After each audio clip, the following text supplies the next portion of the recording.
오늘은 영적인 일을 깨닫고 살아가기라는 제목으로 하나님 말씀 나누겠습니다. 요즘에 펜싱 전 국가대표 남윤희 씨와 이제 결혼을 약속했던 전청조라 씨라는 사기꾼에 대한 굉장히 이슈가 컸습니다. 저 지난주에 이제 청주에 들러서 이제 저랑 교제했던 친구가 있는데요. 저는 이제 이 친구랑 이름도 비슷합니다. 전청조 씨랑 이름도 비슷한데, 또 저는 어떤 부분에서 이제 기사를 보니까 좀 외모도 닮았다고 생각하는데요. 저는 이 친구랑 이제 30년 넘게 알고 지냈습니다. 그리고 이 친구가 이제 결혼을 하면서 제가 재수 씨도 알고요. 또 어떻게 결혼했는지도 이제 잘 아는데요. 개인적으로는 저는 제가 조직스토킹 범죄를 알리면서 때로는 이제 가까운 사람들조차 저는 나쁜 소문을 만들어서 괴롭힐 수 있다고 생각합니다. 그래서 저는 사실은 급한 대로 제가 주변에 기도를 부탁하기도 했습니다. 최근에 이제 이 친구가 저는 진로 때문에 이렇게 힘들어하고 있었다는 걸 알았기 때문에 제가 이제 기도를 부탁했는데요. 저는 요즘에 뉴스든 기사든요, 어떤 연예인들, 어떤 특정한 사건을 저는 이용해서 조직 스토킹 범죄라는 게 증거를 남기지 않으면서요, 이게 심리적으로 가해하는 방법인데요. 그러니까 이제 언론이나 이런 걸 통해서 그 정보들을 또 유출시켜서 이렇게 괴롭힐 수 있다고 생각합니다. 그래서 자기가 했던 경험이나 어떤 그런 것들을 이렇게 언론을 통해서도 조롱하고 그럴 수 있다고 생각을 하는데요. 그러면서 다양한 방법으로 스토킹, 사이버 성폭력을 가하는 게 저는 조직 스토킹 범죄라고 생각합니다. 그리고 무엇보다 이제 여성들, 제가 이렇게 기도하고 많이 알리는 것은요, 여성들이 특히 성범죄에 노출될 위험성이 있기 때문에 저는 또 더더욱 알리고 이제 기도하고 있는데요. 혹시라도 또 피해자가 주변에 있다면 또 알려주시고 또 기도해 주시기를 저는 부탁드립니다. 그리고 저를 위해서도, 또 저희 교회를 위해서도 또 기도해 주셨으면 좋겠습니다. 오늘도 계속해서 이제 마태복음 말씀을 나눌 텐데요. 지난주에 예수님이 갈릴리 지방을 떠나서 이방 지역으로 가십니다. 거기 두로와 시돈 지방으로 가셔서 가나안 여인 딸을 고쳐주시는데요. 예수님은 이스라엘 지역뿐만이 아니라 이방 땅에서도 동일하게 기적을 일으키십니다.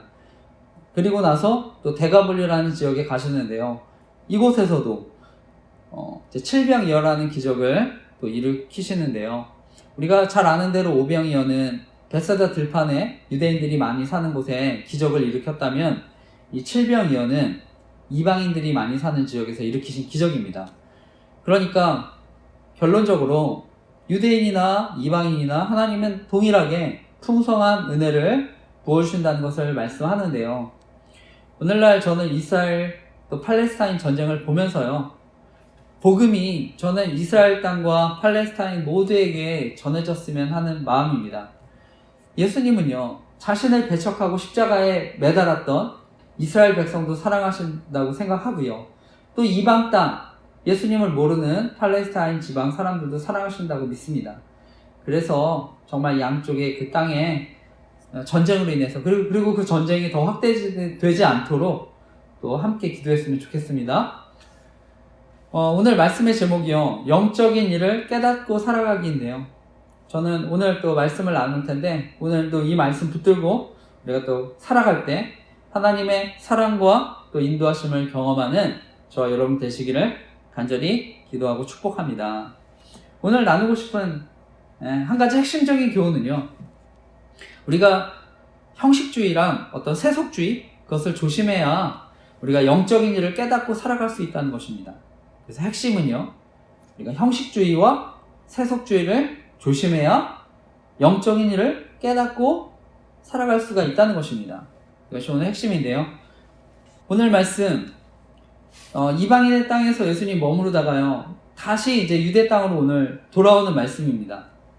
그럴 때 이제 오늘 바리새인들과 사두개인들이 찾아와서 예수님을 시험하는 말씀인데, 우리 읽었습니다만 다시 한번 16장 1절에서 4절 말씀을 다시 한번 읽어보겠습니다.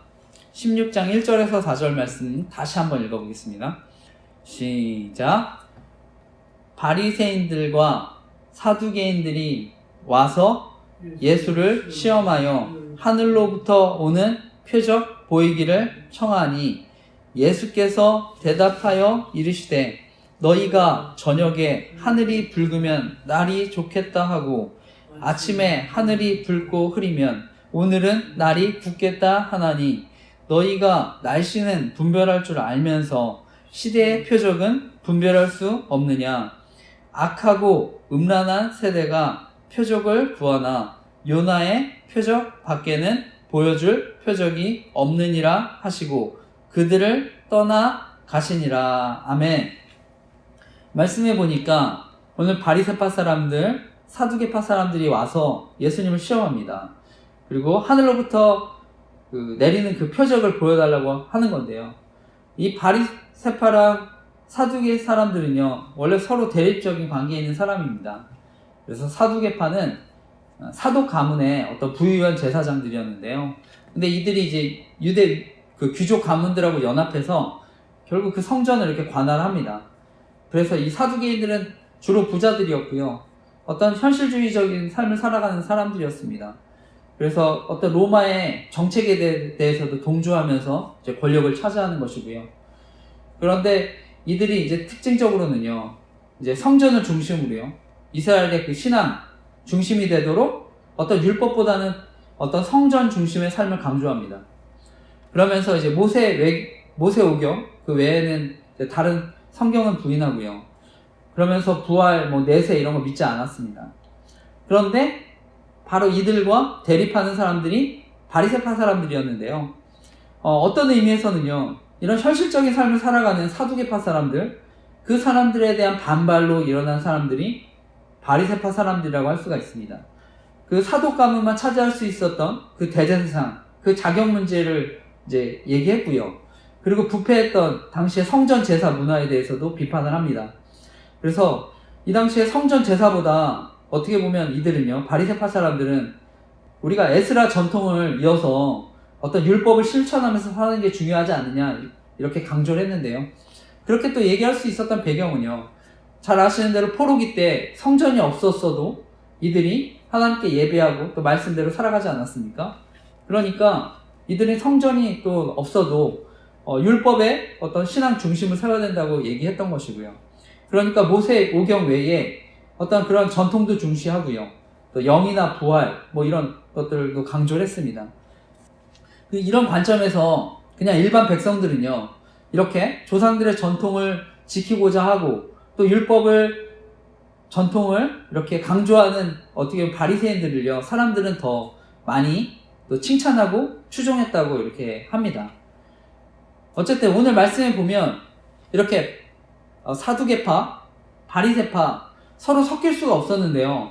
오늘 그 사람들이 연합을 합니다. 서로 섞일 수 없었던 사람들이 연합을 해서 예수님께 이제 찾아온 것이죠. 그러면서 하늘의 표적을 보여달라고. 우리가 하늘의 표적을 보여달라는 거는 제가 마태복음 12장에서 이미 동일하게 또 나눴던 말씀입니다. 그래서 그 사람들이 서로 적대적인 사람들이 오늘 이제 시험을 합니다.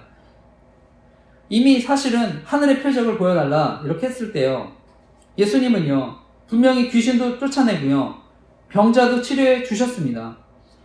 그리고 오병이어 칠병이어 기적을 다 일으켜 주셨습니다. 그런데도 다시 표적을 요구하는 것입니다. 그러니까 따라서요, 이들이 정말 하늘의 표적을 요구한 게 아닙니다. 만약 메시아가 왔어도 처음부터 받아들일 마음이 없었던 것입니다. 그러니까 예수님은요, 이들을 악하고 음란한 세대라고 말씀하시는 것입니다. 그러면서 이 악한 세대, 이 음란한 세대가 내가 보여줄 수 있는 것은 요나의 표적밖에 없다고 말씀합니다. 그 요나의 표적, 우리가 잘 아는 대로 십자가의 죽으심과 부활입니다. 요나가 물고기 뱃속에서 3일 동안 있었던 것처럼 예수님이 무덤 속에서 3일간 머무르다 부활하신 것이죠. 이것이요, 바로 십자가 죽음과 부활입니다. 그래서 예수님은요, 하늘의 영광과 보좌를 다 내려놓으시고요, 이 땅에 오셔서 친히 십자가에 달려 죽으시고 부활하신 것입니다. 그리고 우리를 구원하신 것입니다. 오늘날 우리가 이런 놀라운 또 기적을 예수님이 보여주셨는데요, 이것을 우리에게 알려주셨는데요, 오늘날 근데 우리가 살아갈 때도요, 여전히 이 십자가의 구원의 은혜를 알지만 때로는 계속 하늘의 표적만을 바라지 않습니까? 로또와 같은 인생. 그냥 재벌의 어떤 자녀들로 태어나서 이 땅에서 최고의 교육도 받고 그냥 잘 먹고 잘 살고 그런 걸 그냥 바랄 수도 있는 것이죠. 이미 예수님께서 가장 최고의 선물을 주셨는데도 말입니다. 그런데 중요한 것은요, 아무리 이 땅에서 우리가 부귀영화를 누린다 하더라도요, 결국에 죽음이라는 것은 찾아오게 된다는 것입니다. 죽음, 죄의 형벌로서 찾아오는 죽음. 이 어거스틴은요, 이 죄의 형벌이 죄라고 했습니다. 이 얘기는요, 그냥 우리가 살아가는 것 자체가 죄에 대한 형벌이라고 하는 것입니다. 왜냐? 우리가 태어나는 순간부터 죽음은 따라다니기 때문에 항상 그렇기 때문에 형벌이라고 얘기했는데요. 우리가 죽게 되면 어떻게 됩니까? 결국 지옥에 갑니다. 지옥은 하나님의 엄중한 심판, 진노 아래서 영원히 불타는 곳에서 고통받는 그런 상태로 살게 되는 것입니다. 그러니까 이 죽음이라는 것, 하나님의 심판은 어마어마하게 무서운 것이죠. 바로 그 예수님은요, 그 죄와 죽음의 문제를 해결해 주시기 위해 이 땅에 오셨다는 것을 믿으시기 바랍니다. 그래서 이보다 더 큰 선물은 없고요, 이보다 더 큰 표적이 없다는 것을 믿으시기 바랍니다. 바로 예수님께서요, 자신의 육체의 부활로 죽음을 정복하고 이기셨기 때문에 우리는요, 그 죽음을 이기고요, 바로 예수 그리스도와 함께 영원한 천국에 들어가게 된다는 걸 믿으시기 바랍니다. 우리가 그것을 정말 가슴속 안에 깊이 깨닫고 저는 믿기만 해도요, 우리 삶에 날마다 하늘의 표적, 정말 기적 같은 일들이 일어나지 않다 하더라도요, 저는 충분하다 생각합니다. 바로 그 하나님이 나를 사랑하셔서 내가 그 하나님을 믿고 살아간다면 우리는 흔들리지 않고 이 세상을 살아가게 된 줄 믿습니다. 그래서 중요한 거는 우리가 하늘의 표적, 이 땅에서 로또가 당첨되는 것 같은 정말 그런 기적 같은 일들 우리가 바라는 것이 아니라 바로 나와 함께 하신 하나님, 나를 구원하신 하나님, 그 하나님을 믿고 우리가 살아가는 게 중요하다는 것을 믿고 살아가는 저와 여러분 되시기를 간절히 기도하고 축복합니다. 오늘 말씀해 보면 바리새인과 사두개인들, 예수님의 표적이라는 것을 결국 깨닫지 못하고요, 이렇게 욕을 하니까 예수님 어떤 말씀하십니까? 오늘 읽었습니다만, 너네가 저녁 때 하늘이 붉은 것을 보면 날씨가 맑겠구나, 아침에 하늘이 붉고 흐린 걸 보면 오늘 날씨가 굽겠구나, 이렇게 다 판단하고 분별할 줄 알면서 왜 시대의 징조는 분별하지 못하냐고 책망하시는 것입니다. 왜 하나님이 하시는 역사는 깨닫지 못하냐고 말씀하시는 것입니다. 저는 이 세상에 크게 세 가지 부류의 사람이 있다고 생각합니다. 먼저는 예수님 모르고 사는 사람. 둘째는 우리가 예수님을 믿고 구원은 받았습니다. 그런데 여전히 그냥 자기 기준대로 사는 사람. 저는 이 첫 번째와 두 번째를 어쩌면 육신에 속한 사람이라고 생각을 하고요, 마지막 세 번째가 영의 인도함을 받는 사람입니다. 성경적인 하나님의 말씀을 가지고. 그래서 우리가 아무리 예수님 믿어도, 저는 교회 오래 다녀도, 그래서 교회 안에서 직분으로 집사님, 권사님, 장로님, 심지어 목사님으로 살아가더라도 저는 육신에 속한 그리스도인으로 살아갈 수 있다고 생각합니다. 우리 로마서 8장 5절에서 8절 말씀인데요, 이거 같이 한번 보겠습니다. 로마서 8장 5절에서 8절인데 앞에도 띄워놓겠습니다. 5절에서 8절 앞에 띄워놨습니다. 이거 같이 읽어보겠습니다. 5절에서 8절까지 말씀 읽겠습니다. 시작. 육신을 따르는 자는 육신의 일을, 영을 따르는 자는 영의 일을 생각하나니, 육신의 생각은 사망이요 영의 생각은 생명과 평안이니라. 육신의 생각은 하나님과 원수가 되나니, 이는 하나님의 법에 굴복하지 아니할 뿐 아니라 할 수도 없음이라. 육신에 있는 자들은 하나님을 기쁘시게 할 수 없느니라. 아멘. 오늘 말씀에 보면요, 육신에 속한 사람들이 있고 영을 따르는 사람들이 있다고 합니다. 저와 여러분은요, 예수님 믿고 영에 속하는 사람들이 되었습니다. 그래서 우리의 존재와 신분이 변했는데요, 근데 저는 여전히요, 예수님 믿어도 우리가 육에 속했던 그런 습관들이 저는 남아있을 수 있다 생각합니다. 그것 때문에 저는 혼란스러워하고 또는 이렇게 당황하고 갈등할 수 있다 생각합니다. 하지만 우리가 성도라는 정체성을 가지고요, 또 우리가 하나님의 영을 우리가 따라가야 하는 삶을 살아가는 줄 믿습니다. 성경에도요 보면은요, 영적인 세계를 보니까요, 성경에 보면 영적인 성숙이 있다고 얘기합니다. 그렇기 때문에 또한 우리가 육신에 속했다고 하는 사람들 가운데서요, 그 사람들이 어린아이와 같은 사람들일 수 있기 때문에 저는 또한 육신과 같은 삶을 살 수 있다고 생각합니다. 왜요? 어린아이 같아서. 그렇기 때문에 우리가 자라야 되는 것이고요. 그러니까 성경을 우리가 묵상하고 읽고 하나님의 뜻을 배우고 그것을 순종하면서 우리가 살아가는 줄 믿습니다. 그렇게 될 때 우리가 하나님을 기쁘시게 하고 하나님의 뜻대로 살아가게 되는 줄 믿습니다. 그랬을 때 시대의 징조를 분별하고 하나님의 뜻과 계획대로 우리가 살아가게 되는 줄 믿습니다. 그래서 중요한 것은요, 우리가 바로 그 하나님을 의지해야 된다는 것인데요. 고린도전서 2장 12절에서 14절 말씀이 있는데요. 12절에서 14절 말씀도 한번 같이 보겠습니다. 고린도전서 2장 12절에서 14절 같이 읽어보겠습니다. 시작. 우리가 세상의 영을 받지 아니하고 오직 하나님으로부터 온 영을 받았으니 이는 우리로 하여금 하나님께서 우리에게 은혜로 주신 것들을 알게 하려 하심이라. 우리가 이것을 말하거니와 사람의 지혜가 가르친 말로 아니하고 오직 성령께서 가르치신 것으로 하니 영적인 일은 영적인 것으로 분별하느니라. 육에 속한 사람은 하나님의 성령의 일들을 받지 아니하나니 이는 그것들이 그들에게는 어리석게 보임이요 또 그는 그것들을 알 수도 없나니 그러한 일은 영적으로 분별되기 때문이라. 아멘. 사도 바울은요, 우리가 세상의 영을 받지 아니하고 오직 하나님으로부터 온 영을 받았다고 말씀합니다. 그렇기 때문에 하나님께서 우리에게 은혜로 주신 것들을 알게 해주신다고 말씀합니다. 그래서 여전히 내가 육신적인 모습 가운데 살아가고 있습니까? 바라기는 바로 하나님을 의지해서, 성령 하나님을 의지해서 살아가시기를 간절히 기도하고 축복합니다. 저희 교회는요, 큐티, 감사일기, 이제 설교 노트 쓰기 또는 묵상 노트 쓰기 훈련하는데요, 바로 이러한 이유 때문입니다. 그래서 우리가 날마다 말씀과 기도로 큐티죠.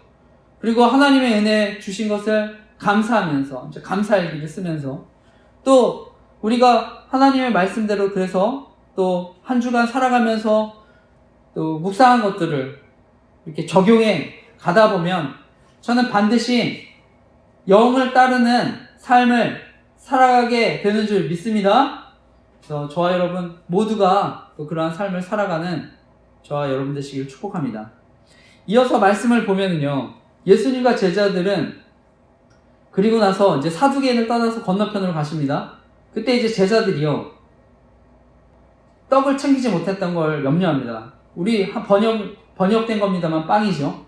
그 말씀이 이제 마태복음 16장 5, 6절 말씀인데, 마태복음 16장 우리 5, 6절 말씀도 다시 한번 읽어보겠습니다. 앞에 보셔도 됩니다. 5, 6절 시작. 제자들이 건너편으로 갈새 떡 가져가기를 잊었더니 예수께서 이르시되 삼가 바리새인과 사두개인의 누룩을 주의하라 하시니. 아멘.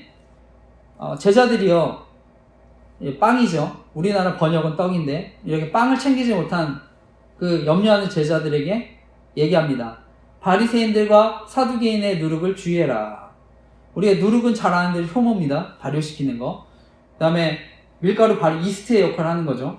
근데 정말 적은 양이지만 많은 부분을 변화시킵니다. 전염성이 엄청 강한 거죠.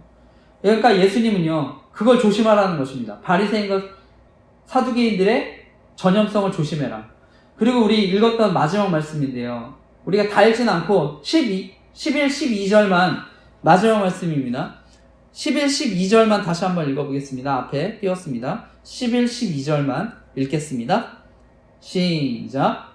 어찌 내 말한 것이 떡의 관함이 아닌 줄을 깨닫지 못하느냐. 오직 바리새인과 사두개인들의 누룩을 주의하라 하시니 그제서야 제자들이 떡의 누룩이 아니요 바리새인과 사두개인들의 교훈을 삼가라고 말씀하신 줄을 깨달으니라. 아멘. 오늘 말씀을 보면 결국 예수님 제자들에게 누룩이라고 말하니까 제자들은 빵을 떠올립니다. 그런데 결국에 빵의 누룩이 아니라 바리새인과 사두개인의 누룩을 조심해라. 이런 말씀을 이제 깨닫게 되는데요. 앞서 말했던 사두개인들, 로마랑 정치적으로 친해서요, 권력을 가진 사람들이고요. 바리새인들은요, 백성들의 지지를 받았던 영적인 지도자들입니다. 그런데 그들이 당시에 유대 역사가 요세푸스 기록에 의하면요, 그 바리새인들의 숫자가 한 6,000명 정도 되고요. 사두개인은 이보다 적었다고 하니까 제가 볼 때는 한 1만 명 정도 되는 거예요. 1만 명. 그런데 오늘 예수님 말씀처럼요, 이들은 누룩과 같이 그 사회 전체에 어마어마한 영향을 끼치는 사람들이었습니다. 마치 누룩이 전체에 전염시켰던 것처럼 이스라엘 전체에 영향을 끼쳤던 것이죠. 모든 이스라엘에. 그래서 그 예수님은요, 바로 그 부정적인 의미로 이들의 누룩을 조심하라고 말씀하시는데요. 저는 그것이 오늘날 우리에게도 하시는 동일한 책망인 줄 믿습니다. 어쩌면 바리새인들과 같이 경건의 능력은 없고 모양을 추구하는 그런 그리스도인들, 형식적인 그리스도인들, 또 교회를 다니지만 그냥 세속적인 삶, 쾌락에 만족하는 그리스도인들, 바로 그들이요, 교회 안에 있다면 이들이 교회 온 전체 사회에 영향을 끼칠 수 있다고 경고하는 말씀인 줄 믿습니다. 저는 저희 교회는 조직 스토킹 범죄 피해자들을 위해서 기도하는데요. 또 그래서 제가 가까운 사람들 또 위에서도 피해를 당하지 않도록 또 이렇게 기도를 부탁하는데요. 저는 오늘날 권력이든 종교든 이것을 이용할 수 있는 또 범죄가 조직 스토킹 범죄라고 생각합니다. 특히 저는 목회자들이요, 이 조직 스토킹 범죄에 가담하면서 또 성범죄에 가담하는 경우에 정말 이 사회에 엄청난 악영향을 끼친다고 생각합니다. 그렇기 때문에 저는 이러한 범죄가 또 사라지도록 기도하고 있는데요. 그 목사님의 저는 영향력이 크면 클수록 피해자들이 그 외에 스토킹이나 2차 가해도 당할 수 있기 때문에, 그리고 그 여자 성도 나중에 피해자가 생겨도요, 그 여자 성도의 탓으로 돌리고요, 자신은 이렇게 비호를 받는다고 저는 생각하는데요. 그래서 제가 이런 조직 스토킹 범죄나 이제 성범죄들 위험성 알리면서도 기도하고 있는데, 반드시 이런 것들이 처벌받고요, 또 강단에 그렇게 성범죄에 저질렀으면 저는 또 개척하거나 또 그러지 않았으면 또 합니다. 그래서 이런 범죄들이 확장되지 않도록 기도했으면 좋겠습니다. 저는 기독교가 타락하면요, 반드시 이 사회도 타락한다고 믿습니다. 그래서 목회자들과 교회를 위해서 간절히 기도해 주시기를 부탁드립니다. 오늘 바리새인들, 형식주의, 또 사두개인들, 세속주의, 오늘 누룩들, 우리 안에도 있다고 생각합니다. 우리 안에도 어떤 현세 기복적인 신앙과 믿음이 있을 수 있죠. 예수님 이용해서 잘되고, 교회를 통해서 출세하고, 사업하고, 또 우리 안에 어떤 형식적인 신앙생활이 있지 않습니까? 사실 하나님에 대해 사랑, 관심도 없으면서 그냥 예배드리고, 그러면서 경건한 모습으로 어떤 집사나 장로나 권사라는, 또 목사님이라는 타이틀로 우리가 살아갈 수 있지 않습니까? 형식적으로. 저는 그래서 오늘날에도 예수님 형식적인 신앙생활, 그러면서 세속적인 삶, 이런 걸 추구하는 그리스도인들, 우리 안에 있는 누룩들 또 경고하는 말씀인 줄 믿습니다.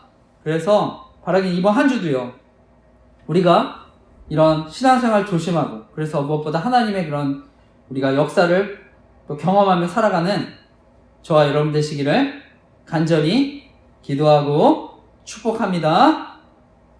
네.